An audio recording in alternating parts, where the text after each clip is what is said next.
d'accompagnement, les fonds ne sont pas suffisants, mais il faut faire en sorte que la personne soit accompagnée et que la personne puisse facilement se réinsérer dans le tissu social. C'est l'éducation en fait. Parce que normalement, quelqu'un qui est dans une société où l'une des charges de l'État est l'éducation de la jeunesse, des jeunes ne peuvent pas.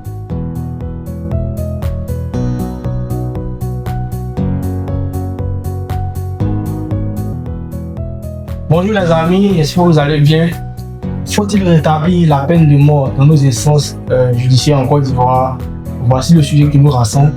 On a tous constaté sur les réseaux, il y a eu tellement d'évolutions après le décès de ce jeune qui s'est survenu, auquel on dit yako à la famille, ce qui s'est passé. On s'est rendu compte que le débat sur la peine de mort est revenu sur la toile et nous sommes là pour en débattre. Est-ce que c'est le bon moment pour faire revenir ce système-là dans nos appareils judiciaires? Nous sommes accompagnés de 2 juristes qui vont nous parler de ce sujet avec intensité. Abonnez-vous à notre page YouTube, aimez ce qu'on fait, partager. C'est un podcast que nous appelons les jeunes avec débattre des sujets d'actualité. Et nous sommes là pour parler de la peine de mort, qui est vraiment un sujet très important, monsieur. Exactement. C'est ça, non? Exactement. À peine quand on a lancé l'affiche, tout le monde a commencé à s'intéresser au débat. Ça montre déjà l'importance que les gens accordent à ce sujet, qui est sur l'intérêt national. Il faut le dire. Je vais présenter rapidement mes invités. Bonjour, M. Jacques Begré. Bonjour Yann. Ça va bien? Oui, ça va chaud. D'accord, ça va bien, merci. C'est également la fête de l'indépendance. Donc on profite pour vous dire bonne fête de l'indépendance. 66 ans, c'est pas rien dans la vie d'une nation quand même. C'est à célébrer. M. Jacques Begré est juriste. Juriste, il est aussi dans un cabinet juridique qui intervient là-bas également. On a M. Daté Senzaniel qui est juriste également. Donc on a 2 juristes sur le plateau. Ça sert vraiment chaud. D'accord, donc on va commencer avec le sujet. Alors pour nos internautes, ceux qui n'ont pas fait du droit, qui aimeraient bien comprendre ce que c'est que ce sujet, je vais demander à M. Daté de nous expliquer un peu, de faire l'analogie du sujet. Est-ce que par le passé, ce système existait dans nos appareils judiciaires? Ensuite, on va démarrer dans le fond du sujet.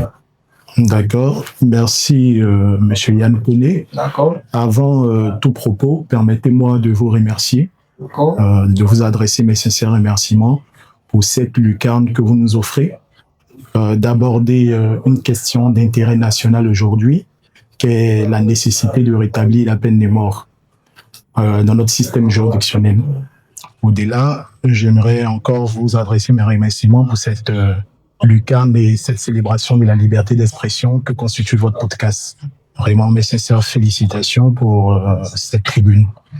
Et déjà, en ce qui concerne la définition de la peine de mort, je pense que c'est une sanction pénale qui consiste à exécuter une personne qui a été reconnue coupable par un tribunal d'un acte grave. Et dans son fonctionnement, c'est une peine qui est prononcée à l'issue d'un procès équitable et contradictoire.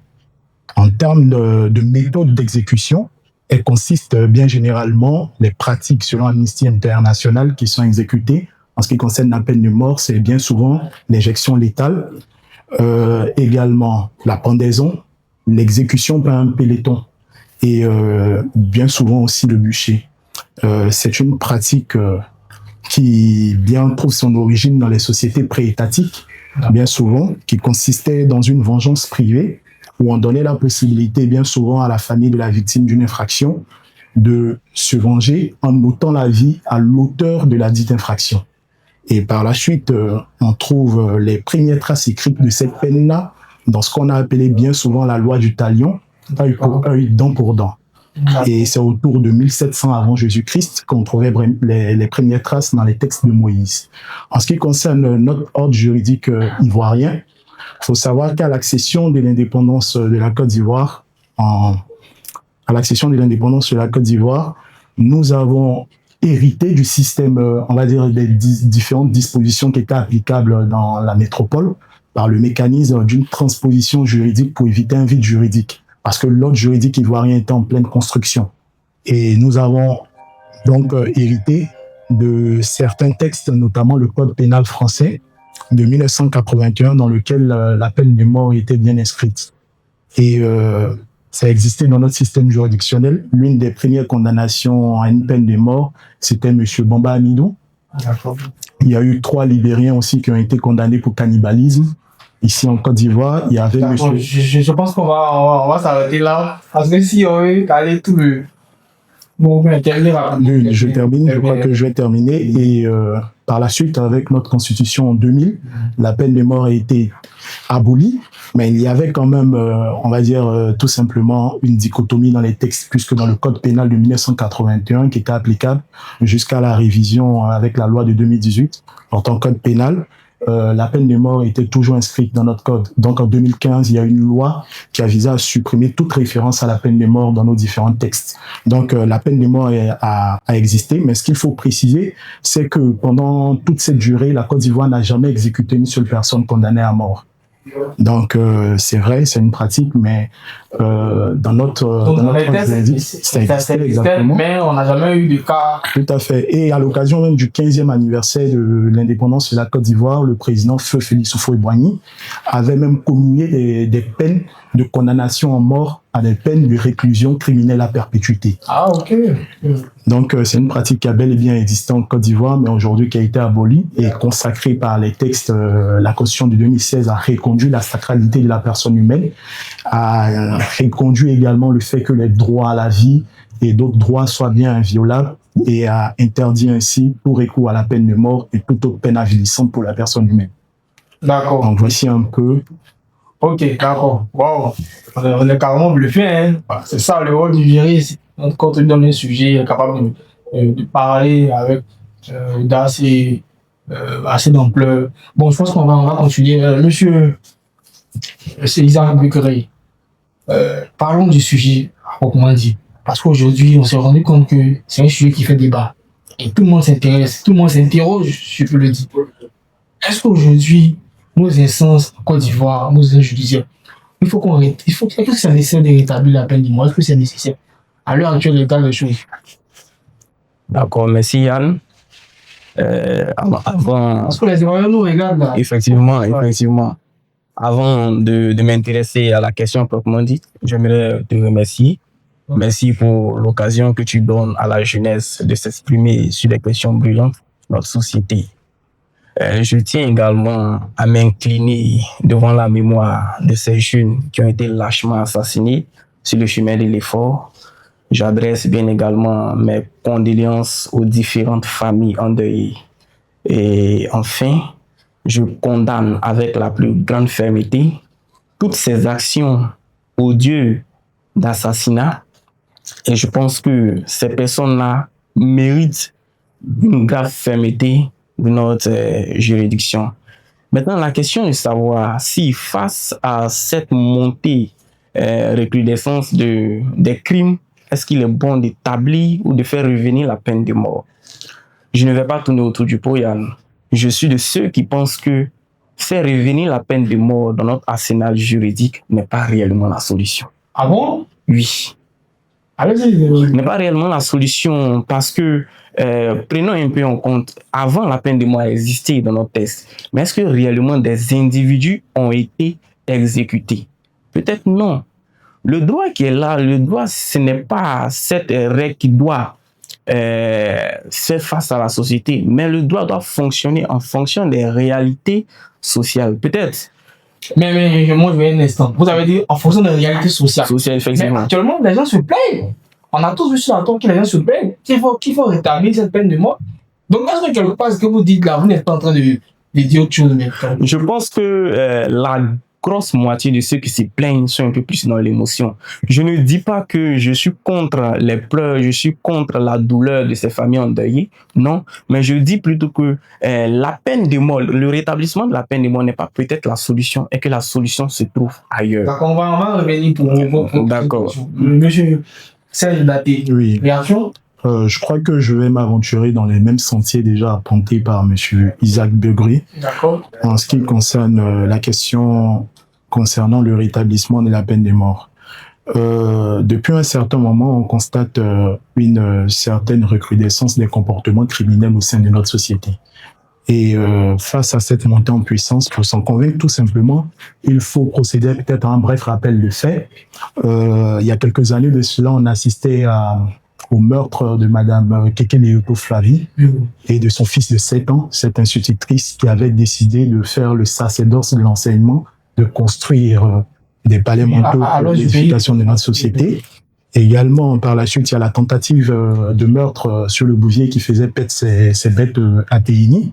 Et je crois aujourd'hui que la goutte d'eau qui a fait déborder le vase, c'est sans doute le vol avec violence, ayant entraîné la mort de Feu Kone Anidou, ce jeune livreur qui se battait au quotidien pour faire face à ses charges au quotidien, pour faire face aux charges de sa famille.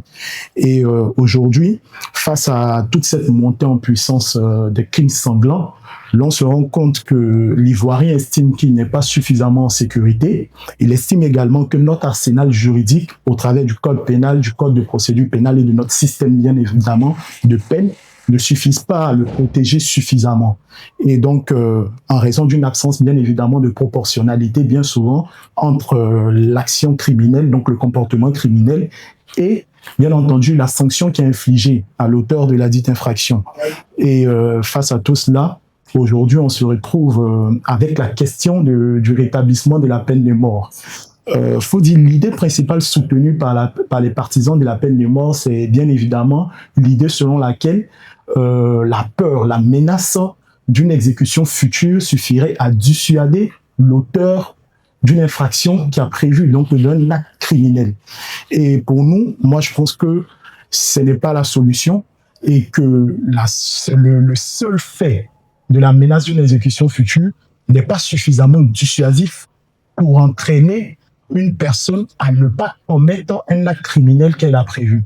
Donc, je pense que les solutions sont ailleurs et que le rétablissement de la peine de mort ne suffirait pas, bien évidemment, à faire face aujourd'hui à ces scènes de violence auxquelles l'on est confronté au sein de la société. Et comme M. Isaac le disait, je termine, comme il le disait, la solution est ailleurs. Et il ne faut pas faire la politique de l'autruche. Bon, d'accord. Moi, je vais prendre un cas concret. Quelqu'un qui veut commettre une infraction criminelle et qui est vraiment dans son élan, et il se rend compte qu'après l'infraction, il y a la peine de mort qui accombe à son niveau.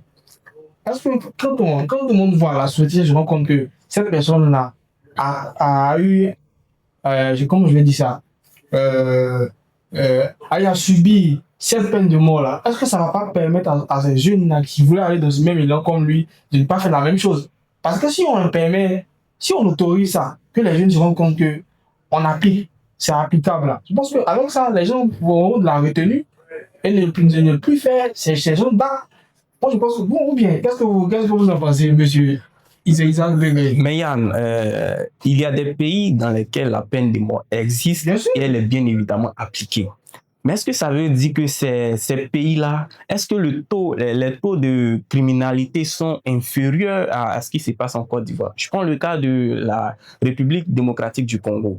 Existe là-bas la peine de mort. Mais quand on prend l'indice de criminalité, la Côte d'Ivoire ne fait même pas partie des 10 pays qui enregistrent le grand taux de criminalité. Donc peut-être que quelqu'un qui sait qu'après la commission de son acte ira bien évidemment, va subir également peut-être la rigueur, peut-être la mort, mais je pense que ça ne peut pas le dissuader. Ça ne peut pas le dissuader. La preuve est qu'en Amérique, il existe la peine de mort et les gens sont plusieurs fois exécutés. Mais est-ce que ça arrive à les dissuader? Ces gens-là qui, chaque jour, arrivent à commettre ces assassinats, ces actes criminels. Donc peut-être que la solution n'est pas là. C'est ce qu'on essaie de dire. La solution n'est pas là. On sait qu'après la commission de son acte, il peut peut-être être poursuivi, mais la sévérité de la justice peut se matérialiser, mais pas forcément en ôtant la vie. Donc, il y a d'autres facteurs qu'on peut utiliser effectivement pour pouvoir dissuader. D'accord. Mais monsieur moi, j'estime que la passion criminelle n'est pas plus à arrêter par la peur de la mort que d'autres passions qui sont tout aussi nobles. Vous voyez, si la peur de la mort arrêtait l'être humain dans ses passions les plus extrêmes, on n'aurait pas connu tous ces grands sportifs qui prennent des risques face à la mort, qui escaladent bien souvent même des montagnes, des façades de falaises. Ces grands soldats qui font déjà le sacrifice suprême de mourir pour le drapeau de la nation. Donc, la peur de la mort n'arrête pas l'homme dans ses passions. Donc, d'où viendrait l'idée selon laquelle la peur de la mort pourrait retenir l'homme dans ses passions les plus extrêmes, y compris la passion criminelle, bien souvent. Et donc, pour moi, bien évidemment, je prends l'exemple, par exemple, aux États-Unis. Mike DeWine, il y a quelques années de cela, quelques mois de cela, pardon, en 2026, qui disait dans un podcast, une émission comme la vôtre, qui disait ceci de très intéressant. Il était sénateur des États-Unis, il est aujourd'hui gouverneur de l'Ohio. Ah, ok, ouais. Et sénateur des États-Unis, il fait partie des artisans de l'instauration de la peine de mort dans l'Ohio par la loi de 1981. Et ce dernier, il estime aujourd'hui, en tant que gouverneur de l'Ohio, que la peine de mort n'a jamais montré son efficacité dissuasive. Il estime bien au contraire que l'on ne mesure pas suffisamment l'impact de la peine de mort à la fois sur les personnes même qui sont appelées dans le système judiciaire à appliquer cette sanction, mais également sur les familles des victimes qui sont exécutées. Imaginez-vous que nous sommes dans une société aujourd'hui, à l'ère des droits humains, et que nous décidons d'ôter la vie à une personne. La valeur sociale protégée ici, c'est la vie. Et c'est pourquoi nous demandons que la personne puisse réparer l'acte qu'elle a commis au travers de l'exécution d'une peine. Mais si la valeur sociale protégée est la vie et donc on demande la réparation... Mais c'est un signe que même si on lui donne une sentence de 100 ans, ça ne garantit rien. Là, une qu'il a eu à poser. Oui, mais je suis d'accord. Mais est-ce que cela permettrait bien évidemment de réduire considérablement le taux de criminalité? Est-ce que cela permettrait de faire réduire le taux d'homicide? Parce que ce qu'on ne sait pas, il faut étudier le comportement de la personne. Il faut comprendre quelles sont les raisons profondes qui ont amené la personne à commettre ce acte. On appelle bien évidemment le mobile. Donc pour moi aujourd'hui, l'efficacité de la peine de mort n'a pas montré son efficacité dissuasive. Et je ne suis pas le seul à le dire. Il y a une étude de l'Académie internationale des sciences, l'Amnesty internationale, les Nations unies le disent également. Et toutes ces organisations internationales arrivent à une seule conclusion, c'est que la peine de mort n'a jamais montré son efficacité dissuasive. Elle ne saurait dissuader une personne de commettre un crime. D'accord. C'est la question que j'allais poser. Hein. Voilà. Quelles sont les raisons qui amènent ces personnes-là à commettre vraiment ces actes? Je dirais aussi à force que ça. Monsieur Isaac Bélan. Parce qu'on s'interroge, tout le monde s'interroge. Je pense que mon confrère l'a dit, en fait, il faut étudier le comportement humain.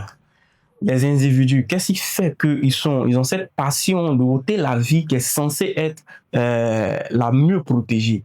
Parce que même les juridictions disent que même notre constitution, son article 3, qui dit que la peine de mort est abolie et aussi la personne humaine est inviolable en fait. C'est-à-dire il faut en toute circonstance, en toute cause, protéger la personne humaine. Donc l'état de droit qui est censé protéger les individus ne peut pas être à l'origine même de la mort de ces individus qu'il est censé protéger. Voilà. Donc le comportement humain, il faut étudier la société, il faut étudier les attitudes des différentes personnes pour savoir en réalité qu'est-ce qui les pousse à ôter la vie. Mais justement, la question que, bon, vous n'êtes pas sociologue, mais... Effectivement, mais je pense que la solution n'est pas ailleurs.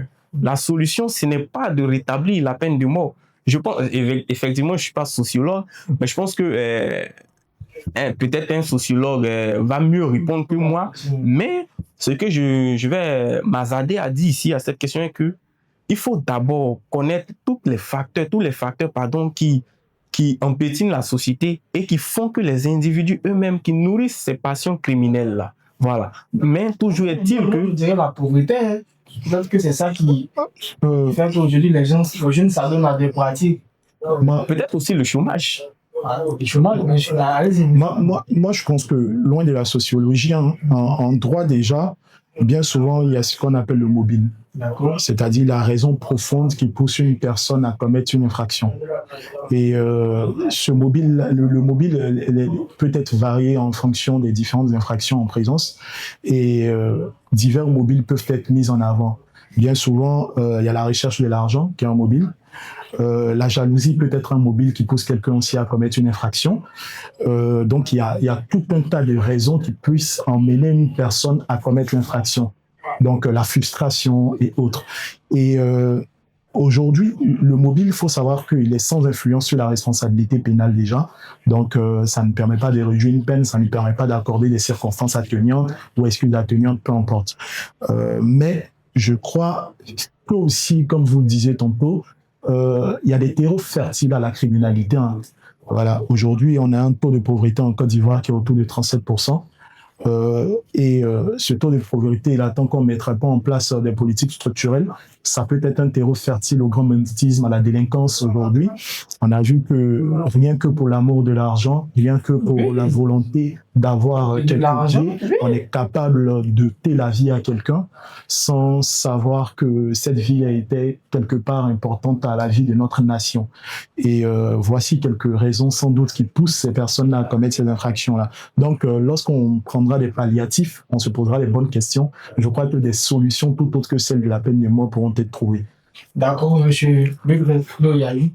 Effectivement, en plus de la pauvreté, je pense que notre appareil étatique doit plus s'accentuer sur ses objectifs réellement. L'action de police doit être présente dans les lieux les plus reculés.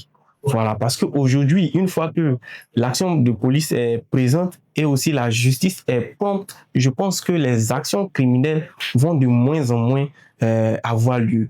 Donc, en plus de la pauvreté et en plus de l'amour exagéré de l'argent, il faut aussi réellement la présence de nos forces de l'ordre, la présence de notre appareil. Au niveau de l'appareil de police et autres, Dieu merci, grâce à Effectivement. Il y a la vidéo-verbalisation, aujourd'hui on a des innovations. Hein. Effectivement. Il y a également les caméras qui sont fixées dans les quartiers, qui font qu'on arrive à détecter rapidement les problèmes. Allez-y. Moi, je pense que c'est pas encore efficace parce que l'ensemble des moyens déployés jusque-là, quand on parle de capacité de dotation de la police scientifique, quand on parle d'innovation en matière d'appareils technologiques, tout ça permet d'aider les officiers de police judiciaire. Oui, bien souvent, l'anticipation, je suis d'accord, mais beaucoup plus dans l'aide, dans l'accompagnement, dans les mesures d'enquête en ce qui concerne les officiers de police judiciaire, les autorités de police judiciaire, en vue de la collecte des preuves et aussi de la recherche des auteurs afin de les livrer à la justice pour répondre à leurs responsabilités pénales. Mais ce que je veux dire ici, tout simplement, c'est que je ne crois pas qu'on prend le problème par le bon bout. Plutôt que de chercher à solutionner le problème en aval, il faut venir en amont. Il faut rechercher l'une des raisons qui entraîne tous ces crimes-là, je crois, c'est la violence. Et il faut adresser la bonne question. Il faut agir plutôt sur la violence. Un peu, vous savez, si on prend l'exemple, par exemple, de l'Écosse, l'Écosse avait en 2005 une triste réputation. C'était celle de la capitale européenne des meurtres. Le taux de criminalité y était 4 fois plus supérieur qu'en Angleterre, qu'au pays de Galles. C'est alarmant, hein? Oui, très alarmant. Et qu'est-ce qu'ils ont fait arriver à un certain moment? Ils ont compris que finalement, et ces meurtres dont je vous parle la plupart du temps, sur 10 meurtres, au moins 8, c'était au couteau. Ah bon? Des meurtres au couteau. Donc, ce qu'ils ont fait, ils ont compris, 2 policiers ont posé un excellent constat. Parce que je pense qu'il faut poser les bons diagnostics. Ils se sont rendus compte que c'était pas de traiter l'homicide. C'est vrai qu'il faut traiter l'homicide. Une fois que l'infraction est commise, il faut que la machine judiciaire soit enclenchée. Mais en amont, qu'est-ce qu'on fait? En amont, ils ont compris qu'il faut agir sur le foyer de violence. Parce qu'ils ne peuvent pas avoir de contrôle sur l'homicide, mais on peut avoir un contrôle sur la violence. Et donc, ils ont décidé, en accord avec les autorités de police écossaises, notamment à Glasgow, de créer ce qu'ils ont appelé le centre de police écossaise. Ils luttent contre la réduction de la violence. Et donc, ils ont mis en place un maillage, d'abord dans les hôpitaux, aux urgences. Lorsque des personnes sont blessées et qui ont été sujettes à des scènes de violence, ils sont pris, ils sont suivis après leur traitement et on leur demande s'ils veulent intégrer des programmes qui vont leur permettre de les accompagner pour sortir du cycle de vie de violence dans lequel ils se trouvent. C'est tout un écosystème qui a été mis en place. Et donc, aujourd'hui, l'État de Côte d'Ivoire, face à cette montée en puissance de la criminalité, peut décider d'aller à l'école écossaise, école à laquelle le Canada y est allé, ce qui a permis d'avoir des résultats conséquents sur le taux de criminalité au Canada, le taux d'homicide. Également, l'Angleterre y est allé. Donc, on peut aujourd'hui décider de modifier l'action de police de faire en sorte que cette action de police agisse en amont et en aval. On forme le personnel enseignant, on forme le personnel soignant, on forme les travailleurs sociaux à agir directement, à détecter déjà des jeunes gens qui sont enclins à pouvoir aller vers des activités criminelles, à les détecter tôt et à les faire aller vers les programmes de mentorat. Aussi, il y a des réformes institutionnelles à mener. Aujourd'hui, au niveau du ministère de la Justice et des Droits de l'Homme, dans sa direction de l'administration pénitentiaire, on se rend compte d'une dégénérescence de notre système carcéral. Aujourd'hui, selon Insider Prison, on a plus de 296% d'occupation de la prison, quelque part qui doit être 100% en principe. Et c'est généralisé sur la plupart des prisons ivoiriennes. On a un taux d'occupation très élevé, une surpopulation carcérale qui fait qu'en sorte que notre politique de résocialisation, parce que la prison a une fonction essentielle, c'est celle de la résocialisation du délinquant. Parce que c'est Adrien Charles Dana qui le disait, par l'infraction, le délinquant se met en marge de la société. Donc, l'une des fonctions essentielles du système de pénalisation de la sanction, c'est que ce délinquant-là puisse être résocialisé afin de pouvoir le réinjecter dans la société. Mais là, le débat se pose parce que quand ces personnes-là sortent de prison, ils se retrouvent en...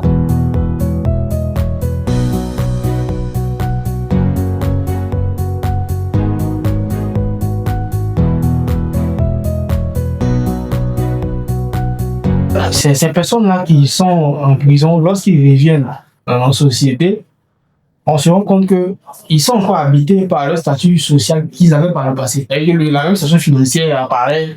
Donc, ils sont encore sur le coup de pouvoir commettre encore une autre infraction et de se retrouver en prison. Alors que si la politique d'insertion était peut-être prise en compte, on allait se rendre compte que le taux de criminalité non seulement allait diminuer, mais on n'allait pas revoir tous ces mêmes délits-là se retrouver sur la scène. Est-ce que quelque part, la politique d'insertion n'est pas aussi moins efficace, monsieur? En plus de la politique d'insertion, je pense qu'il y a la cherté également de la vie qui fait.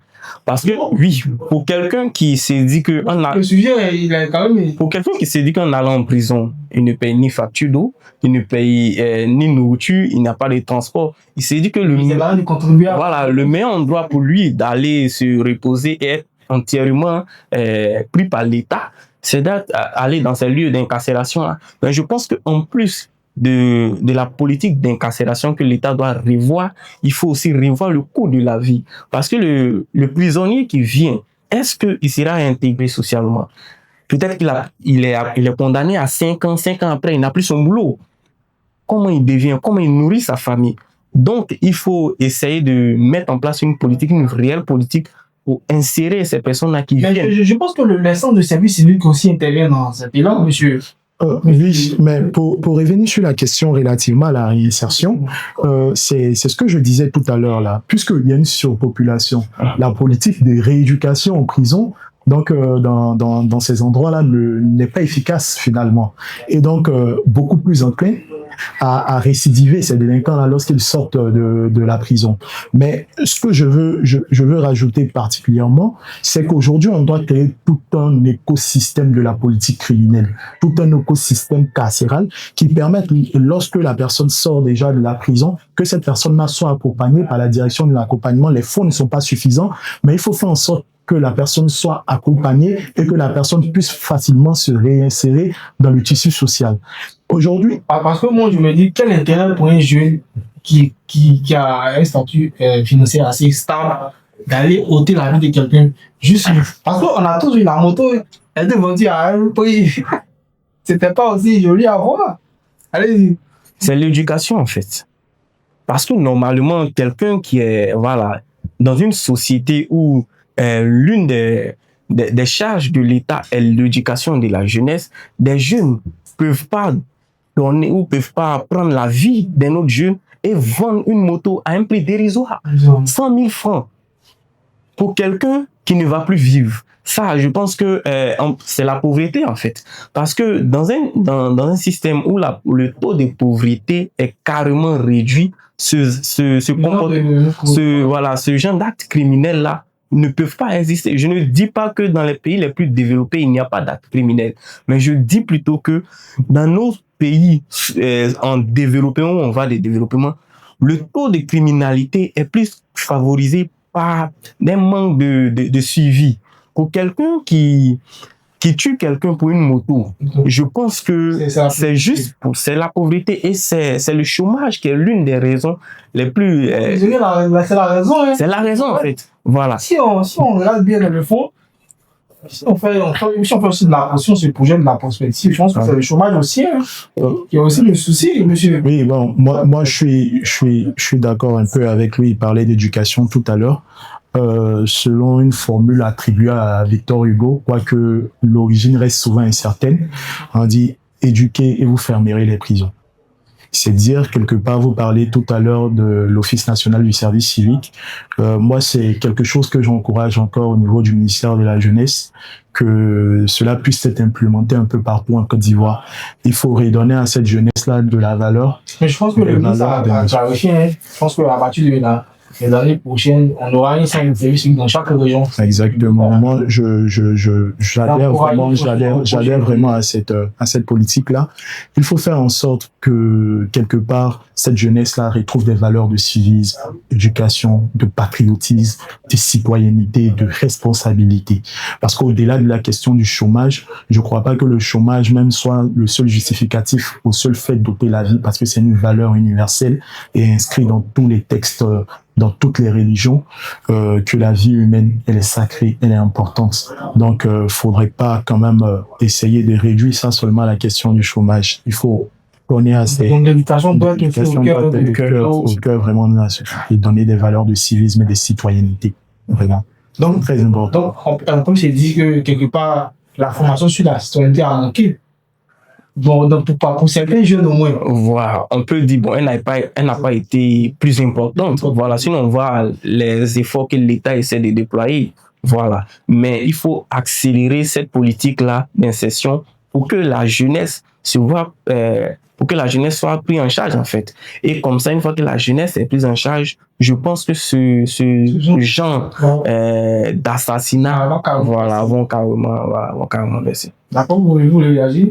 Oui, peut-être apporter un autre point. Je crois que le législateur ivoirien, ça serait difficile de revenir, de rétablir la peine de mort en Côte d'Ivoire, parce que le législateur ivoirien a fait le choix de la justice de la vie plutôt que le choix de la justice qui tue. Et la justice qui tue, c'est une justice de vengeance. Mais est-ce que si on fait revenir la peine de mort dans nos instances judiciaires, il nous rappelle ceci au niveau de la Constitution? Est-ce que quelque part, vous êtes juriste, la Cour n'a pas signé des traités internationaux qui empêchent que ce régime-là puisse revenir encore? Je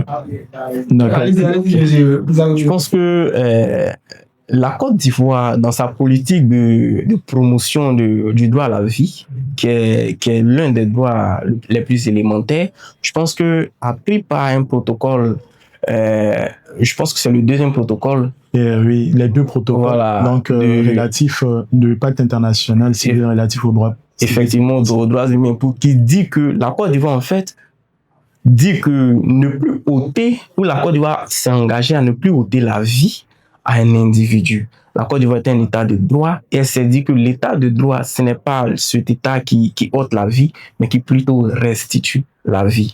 Mais en plus de ce protocole-là, même l'article 3 de notre Constitution, 8 novembre 2016, a dit également que le droit, la peine de mort est abolie. Voilà. Donc, et ce traité-là, et je pense qu'il y a des dispositions qui disent qu'on ne peut pas sortir de ces engagements comme ça. Voilà. Donc, même si demain, les Ivoiriens disent, bon, nous, on ne veut plus de ce modèle, on veut revenir à notre ancien modèle, on n'a pas ce droit-là. Le traité peut pas être ratifié. Moi, je pense qu'il y a toujours des facultés de retrait dans certains traités. Donc, la possibilité pour un État, c'est logique. Voilà. C'est une convention. Lorsqu'on la ratifie, on est engagé par cette convention. Hein. Et il y a des facultés de retrait qui sont prévues dans différents traités.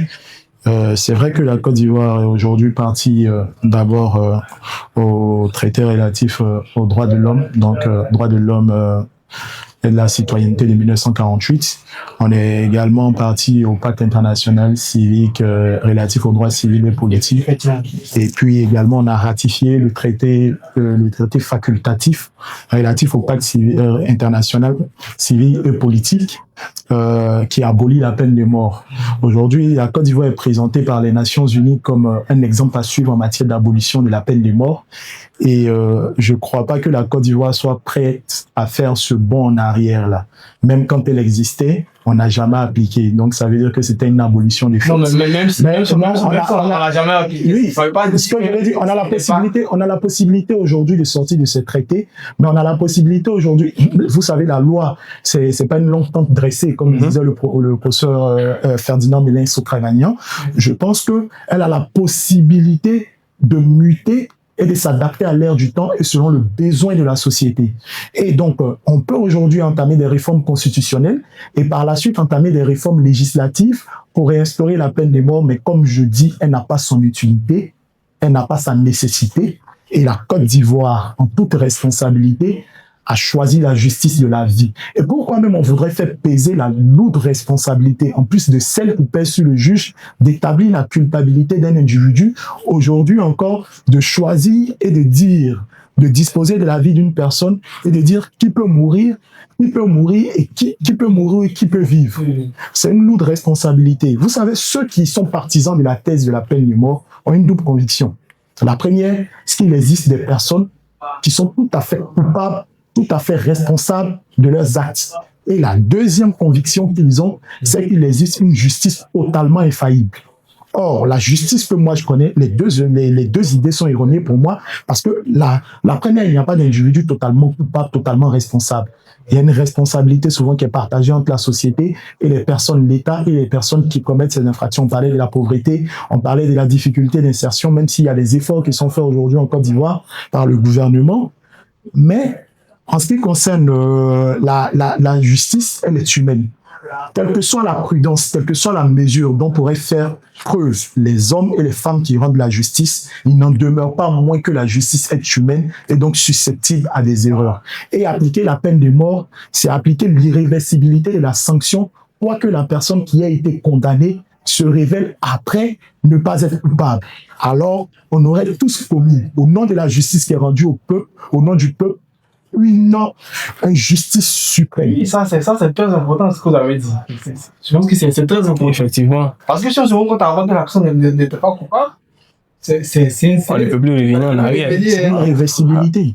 D'accord, allez-y. On ne peut plus revenir en arrière parce que la justice, même, je pense que qu'elle soit bonne, mais elle demeure encore une justice humaine. Et toutes les actions humaines regorgent des erreurs. Donc, pour quelqu'un qui, sur la base d'une erreur judiciaire, a été exécuté, on ne peut plus revenir en arrière. Et ça se passe, je pense qu'aux États-Unis, après exécution, on se rend compte des années plus tard, on se rend compte que la personne en elle-même n'était pas coupable. Voilà. Donc, je pense que c'est ce genre d'action que la Côte d'Ivoire veut éviter. Du coup, elle a opté pour, comme l'a dit mon confrère, elle a opté pour la justice de la vie en lieu et place de la justice de la mort. Comme vous donnerez combien de temps pour ces personnes qui créent ces actes criminels en prison? Combien de 10 ans, 30 ans? Quels sont vos arrêts pour? Mais nous, dans notre arsenal judiciaire, nous avons la prison à perpétuité, qui veut dire que tant que vous avez le souffle de vie, vous êtes en prison. Oui, là, on le sait, mais je veux dire, alors donc vous êtes partant pour ce... Mais pour quelqu'un qui est commanditaire de ces actes odieux, je pense qu'en lieu et place de la peine de mort, il faut la prison à perpétuité. Mais en plus même de la prison à perpétuité, Yann, pour moi, il faut des actions d'intérêt général. C'est-à-dire pour quelqu'un qui est auteur d'un assassinat, tout au long de sa vie, il doit travailler pour l'intérêt général, il doit nettoyer les rues, il doit nettoyer les toilettes publiques, il doit travailler jusqu'à ce que lui-même, il s'en rende compte qu'il a commis un acte grave, et même jusqu'à ce que le mort s'en suive. Parce qu'il y a des gens aujourd'hui qui sont en prison, mais qui vivent mieux que ceux qui sont dehors. Ah bon? Oui, je le dis. Bon, là, c'est un autre sujet. C'est un autre sujet.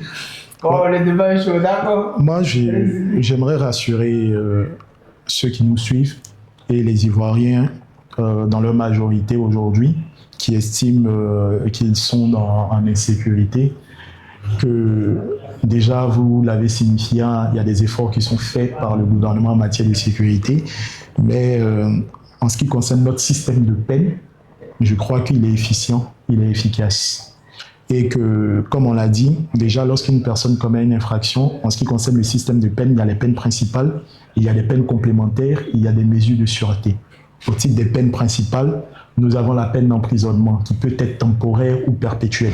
Quand elle est perpétuelle, on parle de réclusion criminelle à perpétuité. Et quand elle est temporaire, ça dépend du type d'infraction auquel on a à faire face. Généralement, pour les crimes, on a des peines temporaires qui vont de 10 à 20 ans et l'emprisonnement à perpétuité également. Donc, notre système est efficient. Pour ceux qui parlent de récidive, ils disent généralement que lorsque les personnes sont en prison et qu'elles sont condamnées à des peines temporaires privatives de liberté, lorsqu'elles sortent, elles retombent en état de récidive. Mais n'oubliez pas que la récidive, par la suite, il y a un traitement particulier qui est infligé lorsque la personne commet un nouveau crime ou un nouveau délit, selon le type d'infraction qu'elle avait commise au départ. Il y a un traitement particulier qui lui est infligé. Par exemple, pour une personne qui a commis un fait qualifié crime, qui a subi une condamnation définitive, et par la suite qui commet un nouveau acte qualifié crime, une nouvelle infraction, à partir de ce moment-là, si elle était condamnée à une peine privative de liberté temporaire supérieure à 5 ans, elle encourt le maximum de la peine pour la première infraction. Ah, ok. Et ça peut aller jusqu'au double du dit maximum. Donc, ça veut dire qu'il y a un traitement particulier qui est prévu. Et la récidive criminelle, il faut dire qu'elle est générale, elle est perpétuelle. Peu importe la nature du second crime, peu importe le temps que ça aura pris pour que la personne commette une nouvelle infraction. Donc, notre arsenal juridique, il est efficient.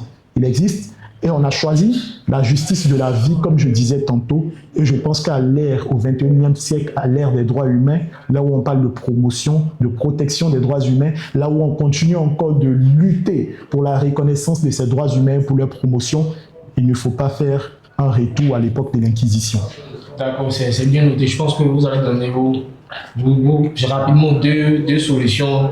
Rapidement, quelles sont vos solutions que vous proposez pour qu'on puisse passer d'un autre cas, pour ne plus qu'on voit ces gens d'image se répéter encore en Côte d'Ivoire. Parce que moi, franchement, je n'ai pas apprécié. Moi, en toute sincérité, voir ce genre de tragédie là, c'est pas joli à voir, franchement. On salue encore la mémoire de ce jeune, toute la famille. On s'incline vraiment. Que Dieu vous aide, parce que vraiment, c'est pas facile. Moi, je me rappelle parce que quand c'est passé, on l'a tous vu. Le monsieur a dit qu'il partait chercher de l'argent pour. Parce qu'après, lorsque la vidéo est passée sur les médias, on a tous vu que sa femme a dit qu'il partait chercher l'argent pour la rentrée scolaire de ses enfants le mois de septembre. Et c'est là que l'incendie s'est survenu. Franchement, c'est vraiment, il y a quoi encore à la famille, que Dieu vous aide. C'est avec beaucoup de tristesse qu'on aborde le sujet, parce que ça me fait très mal de voir une jeune qui a voulu se défendre, puis lui a ôté la vie pour des circonstances assez graves. Puis, quelles sont vos solutions? Qu'est-ce que vous proposez vraiment pour ne plus que ces choses-là arrivent en Côte d'Ivoire? On va terminer par là. D'accord. D'abord, je tiens à dire que, bon, en fait, c'est un débat, mais on ne cautionne en aucun cas les actions criminelles. Voilà, nous sommes des juristes et pour nous, la justice, toutes les personnes qui sont auteurs de ces actes-là méritent la sévérité de la justice. Voilà. Donc, pour éviter ce genre d'actes odieux, je pense que on doit encore, la Côte d'Ivoire, le gouvernement doit persévérer dans sa politique de lutte contre la criminalité, doit faire également, c'est-à-dire la justice doit être plus présente. Je ne dis pas qu'elle n'est pas présente, mais elle doit être plus présente, plus prompte en fait. Elle doit se rendre plus efficacement. Et pour tout ce qui est police, pour tout ce qui est gendarmerie, nos appareils de répression doivent être de plus présents dans les endroits les plus récurrents. Et on doit même réglementer les heures de boulot. Je pense que le jeune qui s'est fait assassiner, je sais plus, je pense que c'est entre 23h et 2 heures, je sais plus trop. Il partait livrer les... Voilà, il partait. Et là encore, l'entreprise même, bon, dans laquelle il était, je pense que tout ça, les autorités compétentes doivent réglementer les heures de boulot et aussi persévérer avec tout ce qui est politique. Oui, c'est une belle initiative. Voilà. Si c'est réglementer les heures, ça va permettre aussi la réduction de ces actes. Parce qu'on ne peut pas se déplacer à 23 heures.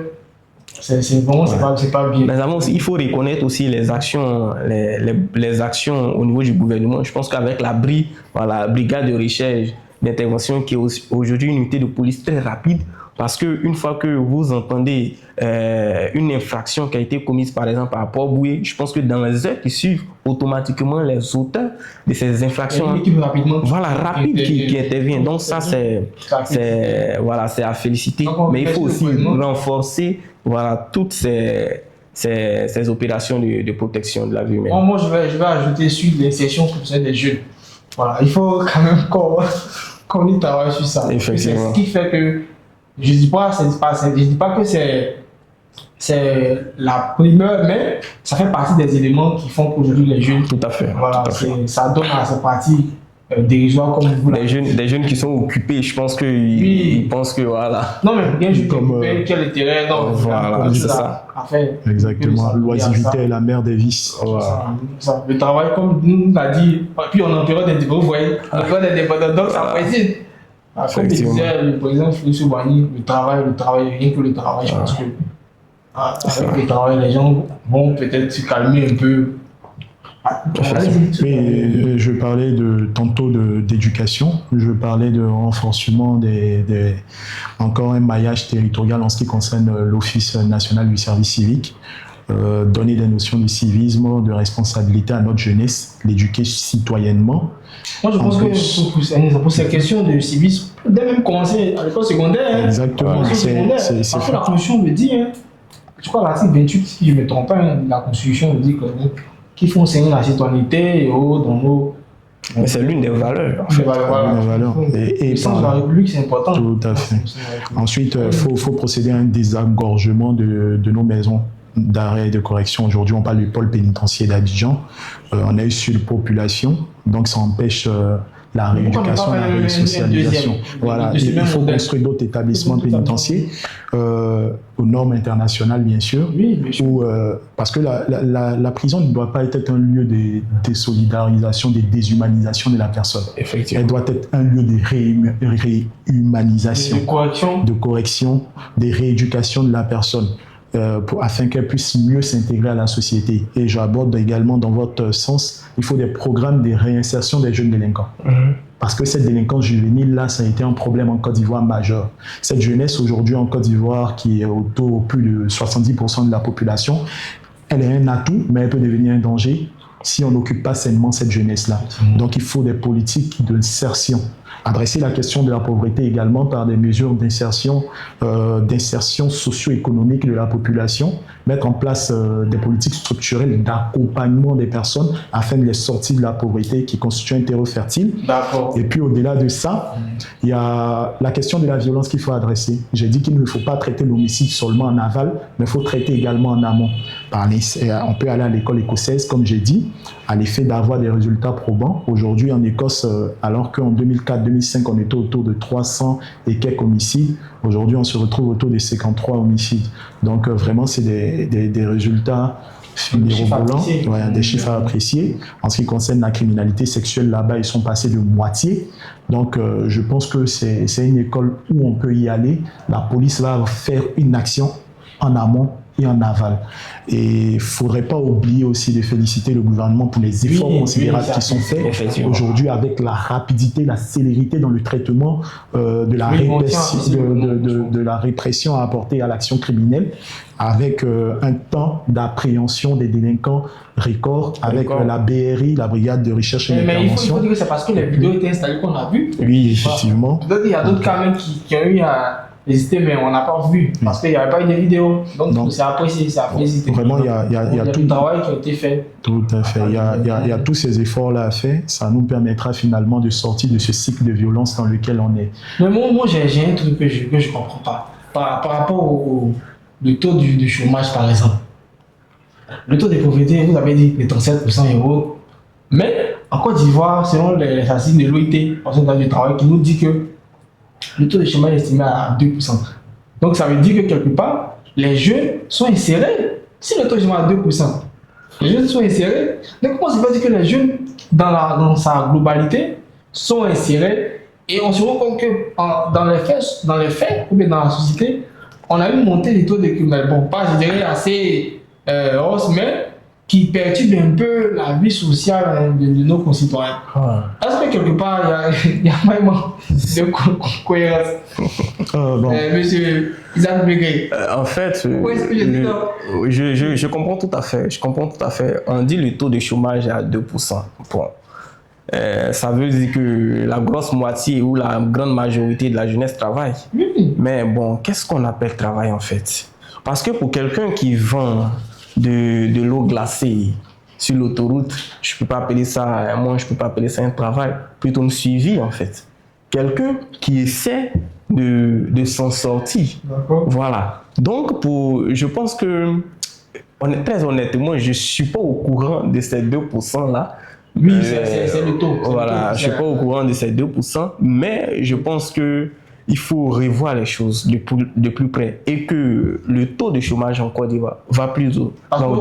J'ai eu à écouter certains acteurs du gouvernement qui me disent que c'est la précarité de l'emploi qui relate un peu le problème. Sinon, les gens sont insérés, mais c'est la précarité. Effectivement, c'est la précarité. D'accord, allez-y. En fait, pour moi, c'est juste que la définition qui est donnée par cette instance internationale-là ne correspond pas vraiment à la réalité ivoirienne. Justement, voilà. Elle ne correspond pas à la réalité ivoirienne, c'est le taux officiel, comme vous avez dit. Donc, il n'y a pas à discuter sur ce taux-là, mais c'est par la suite essayer d'adapter cette définition-là à notre réalité ivoirienne. Parce que je me dis que les statistiques qui ont été élaborées en fonction de ce taux-là ne sont pas les mêmes statistiques que nous on a ici. C'est vraiment ça qui fait qu'on n'arrive pas à vraiment trouver le juste milieu. Allez-y. Mais je tenais vraiment à préciser qu'il ne faudrait pas qu'au travers de la question du chômage, on ait l'impression qu'on tente de justifier quoi que ce soit. Non,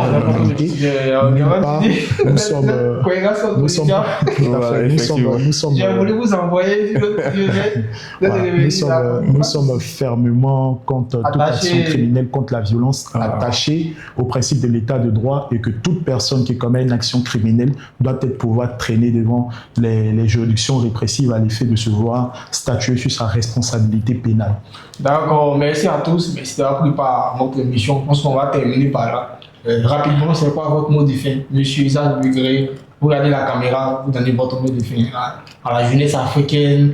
Voilà. D'accord, merci Yann. Je dis à toute la jeunesse, toutes les personnes qui nous suivent aujourd'hui que